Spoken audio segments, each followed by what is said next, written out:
Buerki, the author of Living Without Fear and the co-publisher of the Amazon best-selling Inspired Journey. Get in touch with me if you want to start living without fear or writing your book. And please share this podcast with a friend who you know needs to hear this episode, and subscribe to my YouTube channel. If you're listening on a podcast platform, you can do me a great favor by writing a short review or rate it with 5 stars if you enjoyed it. And I cannot believe it. I have already people from 71 countries who have been listening to Living Without Fear. Isn't this amazing? And one more thing, I will start with online book reading events on Living Without Fear soon. So go to www.swissmadestory.ch/readings to reserve your seat. And today I'm so excited to introduce you to Cristina Engeli. Stephanie is a dedicated feminine embodiment teacher, mentor, and healer. She has guided countless women on their journey to their feminine essence. Her deepest desire is to invite women back into their bodies, reclaiming their innate power and living from the womb and heart. Stephanie combines embodiment, sensual dance, as well as Tao-Tantric practices. She is a trained ThetaHealer and provides women a safe space so that they can open to their deepest fears, past trauma, and limiting patterns, and help them live a life of liberation, joy, and fulfillment. Welcome, welcome, dear Stephanie. Thank you so much for having me. Thank you so much. So let's jump right into the first question, which is always, what has been your turning moment in your life, Stephanie? I think it's such a beautiful question. And when I read it, I was thinking, okay, maybe there were more than one. But I think for me, the most important turning point in my life has, and it sounds really cliche, but it has been when I did my yoga teacher training around 4 to 5 years ago in Bali. Again, really cliche. And, I went there not even with the clear idea of I will teach afterwards or this will become my profession. But I just always knew that there needs to be something more. I want something more. And I don't want to be in my corporate job forever. As I told you before, I used to be a dancer and dancing has been my passion. And there were many reasons for which I stopped pursuing that goal. Also, one part because I just wasn't good enough to be a professional dancer, which is okay. And so I feel like I was always a bit on the search for what will it be. And then I signed up for this yoga teacher training in Bali. And I feel like all the pieces kind of fell together. And what happened exactly in Bali? Why did you think it was the time to change your journey or to take another path? Because you told me before you have been working in corporate. You even did an apprenticeship in a bank. Yeah, not really a classical connection between teaching yoga and banking. It's also funny because I never liked all the stuff around, I don't know, accounting or whatever. It was really never my thing. But I feel like this change really happened within me. There was just a profound change happening. Or maybe even the change was already there, but this 1 month in Bali, it really opened up a space for me to truly step into who I actually am. And yeah, it really opened up the gates for me to explore my spirituality, my spiritual path, also my ability to teach. I used to teach dancing, like there were all these different aspects where I always was a teacher. And I just fell madly in love with yoga. I mean, I came back and it was just like yoga, yoga, yoga. Everyone, we need to come. It's amazing. It's the best. And I think I was so passionate about it. And there was this momentum created that it was just so easy. Like things just started to happen. I remember, I think I was still in Bali and I already reserved the studio for my first workshop. I was so lit up by that. And I had 30 people in the room, which nowadays I think, oh my God, this is insane. This is so great and amazing. And yeah, things really started to propel me forward from there. And as I said, I think it was really an inner journey of being more connected to myself and also of leaving some old identities behind that I was still carrying in corporate jobs, in my family, in all of my life, actually. Yeah. Who pushed you to the corporate world first? Was it your family? Did I hear right? Or was it yourself? I think, yeah, of course, my family wanted me to do something stable with foundation whatsoever. But when I started out, I was curious, and I was really amazed by this world of working in an international company, being able to connect with lots of people. I always said, yeah, after my apprenticeship, I will study, I will go abroad, I will work in New York. That was like really my idea actually back then. And yeah, then dancing came into my life and I realized, okay, I really love, and I think this has carried on until today. I love to work with the body and through the body. That's something that is essential and vital to me. And yeah, even though I was passionate about also in PR, writing, I still love writing. That's good for my work today as well. But I just feel like I always had this a bit, not entrepreneurial spirit, but I always knew I wanted to do my own thing. Yeah. Beautiful how you always listened to your gut feeling, maybe I could call it. So, how come then you started yoga teaching, and how did the healing or the feminine essence come in? Yeah, I mean, I started teaching yoga and that was really, I was just really swooned by yoga. Yoga was my everything. And I was really a dedicated practitioner, I would say. But what I think when I went to Bali, I also had this image that I go to Bali and I do this teacher training and then my life will just be unicorns and butterflies. You know, I will just be somewhere floating above and it will be, no, nothing will trigger me again and so on. And then I came back and I realized it wasn't the case. And it was a bit disappointing in that sense. And you know what, I've just realized over the different classes I taught, and I also held this yoga and coaching workshop where we did some coaching tools and yoga. And I just realized for me that yoga is a quite masculine practice, or it can be. It is extremely linear. There are so many principles. And for many women, it's actually not really bringing them sustainably into the body. I don't want to say it's not bringing you into the body, but there are just many, many more layers. And I think my biggest struggle has always been that I really struggled in romantic relationships. This has carried on basically until I met my now partner, who is amazing. And this was really a bit my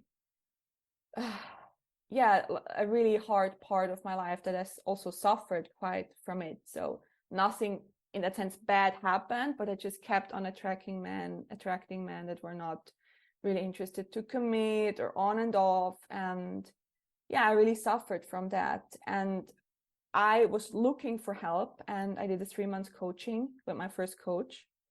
And I think there I first got to tap into feminine energy, and I was like, oh my God, there's this whole big world that I, as a woman, have no clue of.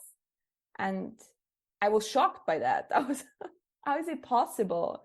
And I realized that a lot of my problems when it comes to relationships, romantic relationship, actually stemmed from me being in a very masculine driven mode, if you want to say so.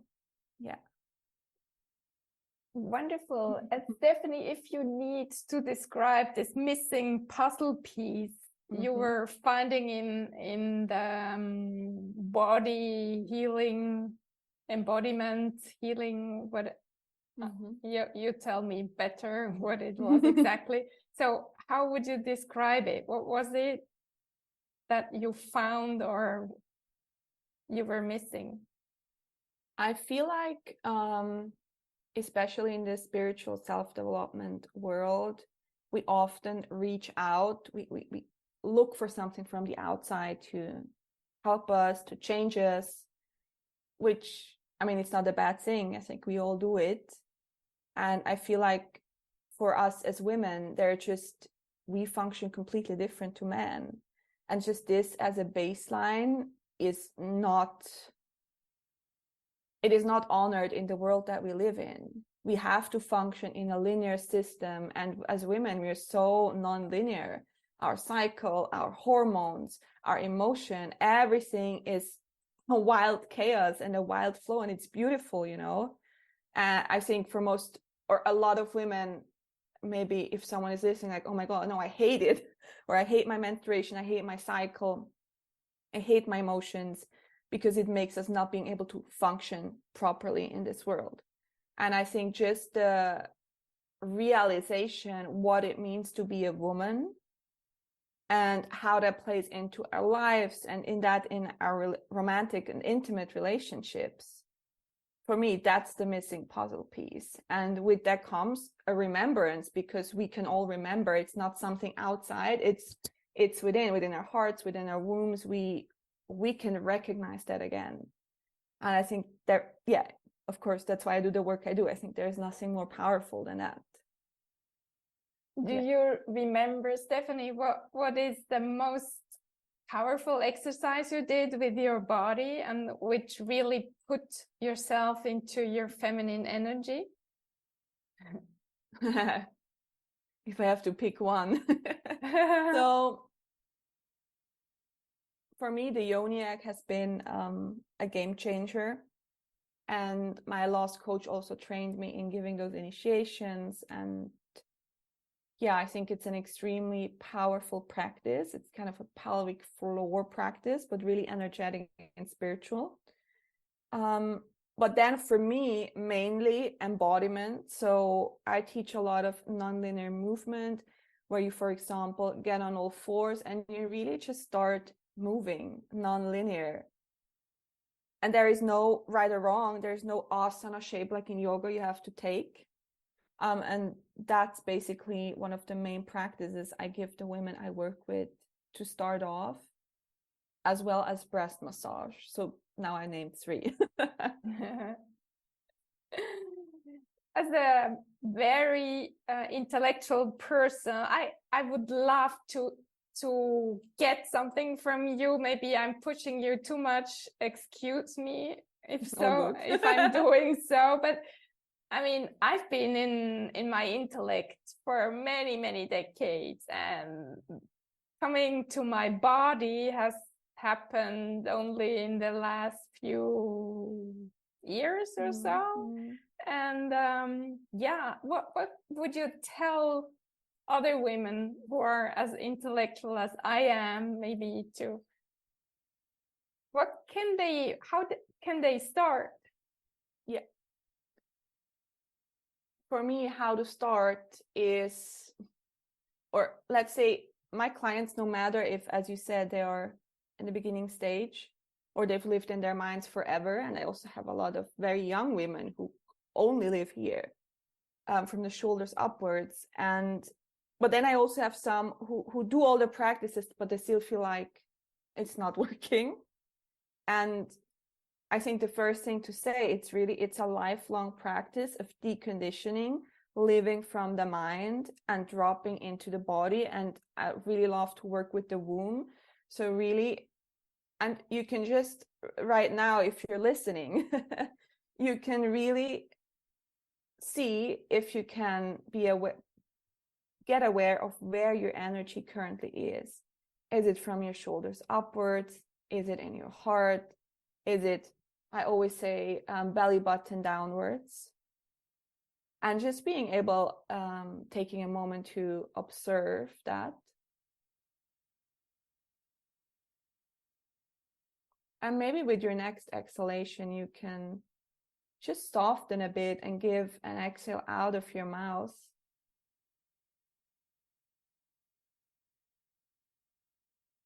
And see if you can let the energy and your awareness just dropping further down into your body. And that can be now that you move into your heart. Maybe you're moving into your womb or lower belly, if that feels more comfortable for you as a word. And imagining like beautiful dark red color floating in at the crown of your head. And moving down, like painting your body alongside your head, your neck, your shoulders, through your heart, your spine, your belly. And then just being gathered in your pelvic bowl, in your lower belly. Just imagining all this beautiful dark red color flowing in there. And maybe you have another color that feels beautiful, some gold. And just allow with every exhale to grow heavier and heavier and heavier. And let yourself be pulled down into the earth, into the ground. Feeling your thighs, your knees, your shins, your feet. And with every exhalation, surrendering the mind and allowing to reside in the body.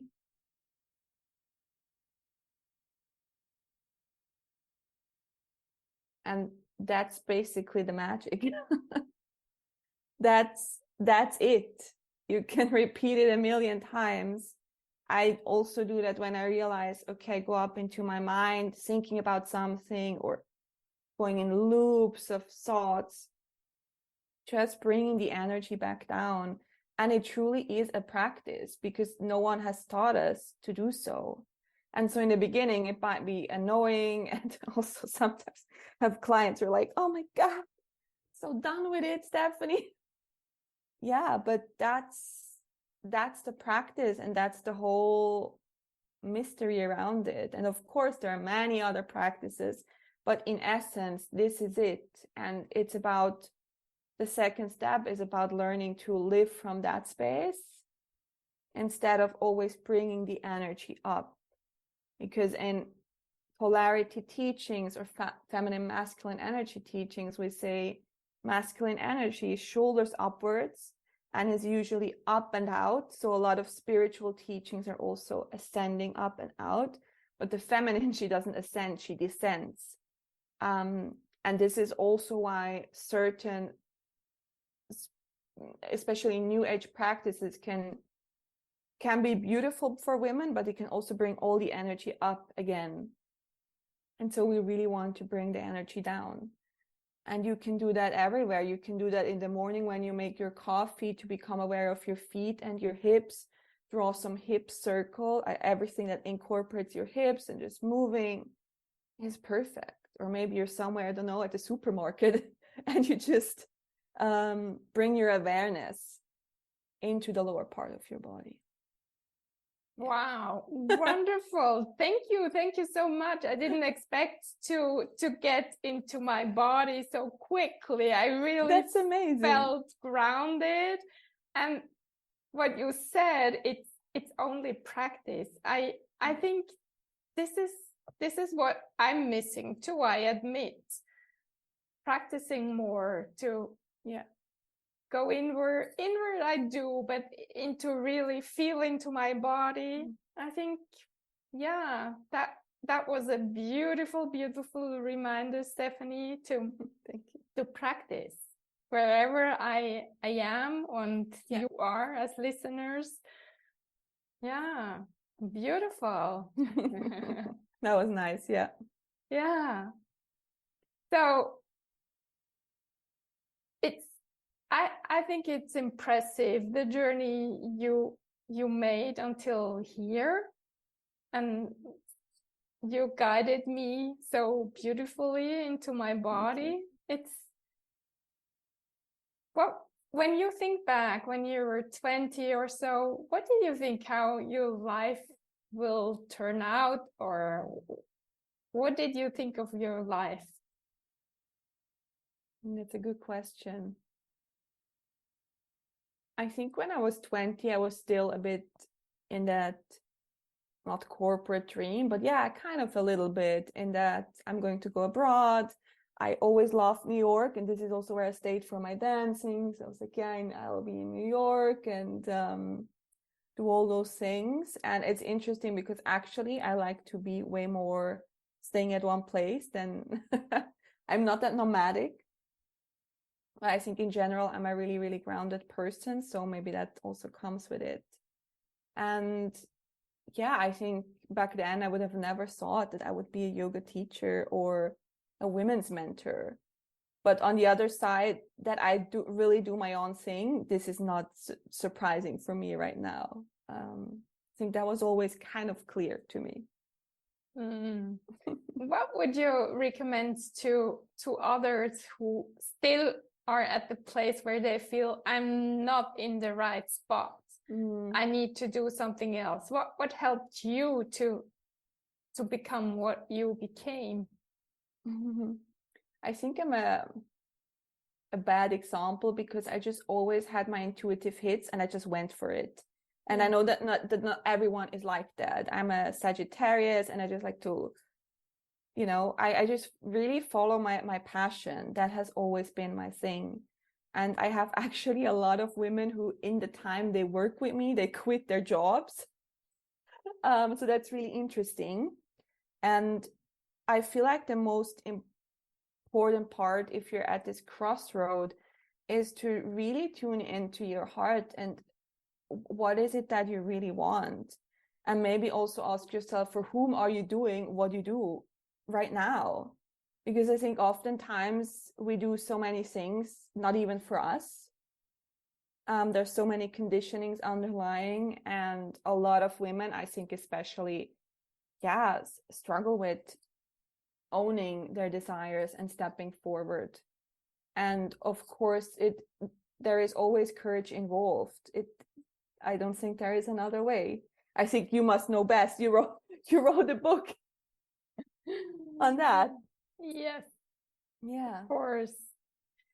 Another point I'd like to go, you said relationships. You had to quit a lot of or some relationships to find something which suits you now. How did this go? Well, I think after I came back from Bali, of course, I think it's an experience that changes you profoundly. And I had a lot of friendships falling away, people falling away. I've also realized that I think in the past I was quite a people pleaser. And I grew up as an only child, and there was always a bit this conditioning of having to be really the good girl, the nice girl, please everyone, then people will like you, otherwise you're a spoiled brat. And that is really deeply imprinted within me, or has been. And I feel like it was really a big liberation for me to honor myself, stand by myself. And there were a few really, it's sad when friendships end or when relationships end. And I had a few really, really sad moments, but where I realized in the end, I have to choose myself. And there was one of my best friendships who really broke apart because of the path I chose. And it is so sad. And I still miss this person. She was my best friend for such a long time. But I still remember the moment of, look, I cannot change myself so you like me more. no, I have to stand by myself. And I think that's really essential in this journey. And I also know that every woman who is changing and moving forward, everyone is going through those moments. And it's not easy. Yeah. And how about romantic relationship? Mm-hmm. There it's even more important to be your authentic self. Yeah. And I think I mean, it has been really an intense healing journey for me. And also getting clear or seeing my pattern of always attracting unavailable people and really facing that. Why does this happen, right? It just, the story kept on repeating itself. And I think in all the aspects of my life, I was always very courageous, and in love, maybe I wasn't that much. And it took quite some work also on the topics of self-worth and really honoring myself, of no longer being available for people who would just be there when it just suited them. And that was the 3 months coaching I did. I did a lot of theta healing around this, which I think is great for like all subconscious work. And yeah, before I met my partner, I had a 1 year sabbatical of no dates, really nothing. And I think it was great. I approached everything completely different, and he's everything I ever wanted. So I actually just saw it today. Wow, how amazing that is. Why did you attract men who weren't available before? I think because in a part I wasn't available myself, or I was afraid to really show myself really vulnerably, what I could with everyone else, but not with a romantic partner. I was afraid to really show my emotions. Always acted a bit cool, a bit the ice princess. And I think, there I wasn't clear myself. And then I think also I had this pattern of just falling in love with someone, but then wanting to make this happen so much that I would hold on to something that wasn't even existing in the end, or not there. Yeah, of course, there are many layers to this, but I think a big part is always how available are you and how willing are you to really put yourself out there or give yourself into a relationship. That's a wonderful question to ask oneself. Yeah. Beautiful. So what could you recommend to people who want to start a new journey, a new relationship, a new person? So what would be the 3 things you could give this person? I would say number 1, it's all about your connection to yourself, your heart, your body. As women, especially your womb, your body, your heart, and truly being able to listen to what is it that you actually want. The second thing is really giving space to those desires and really owning those desires, because I feel like this is also something a lot of people struggle with, or say, yeah, okay. I also recently had a client telling me, yeah, but then it was okay. And I asked her, is okay good enough for you? For me, it wouldn't. So, and the third one is to really follow inspired action. I think, and this for me has also to do with your connection to the body. If you get an impulse, act on it. There is no need to think about everything a million times. And maybe, okay, I'm also more impulsive. But I think it's just good to, if you feel like this is where I'm pulled to, go for it.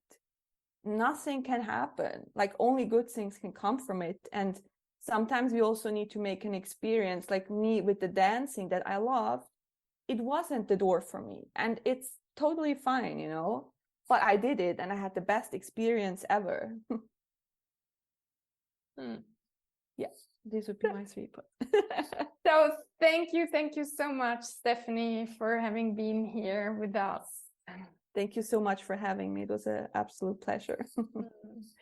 And thank you, dear listener, for spending your time with us and not giving up searching for answers to your questions. And in case you feel worthless and nobody seems to like you, we tell you, you're awesome, you're loving, and you matter. And please don't stop telling yourself these sentences hundreds and hundreds of times to get them in your system. Have an amazing day and talk to you next week.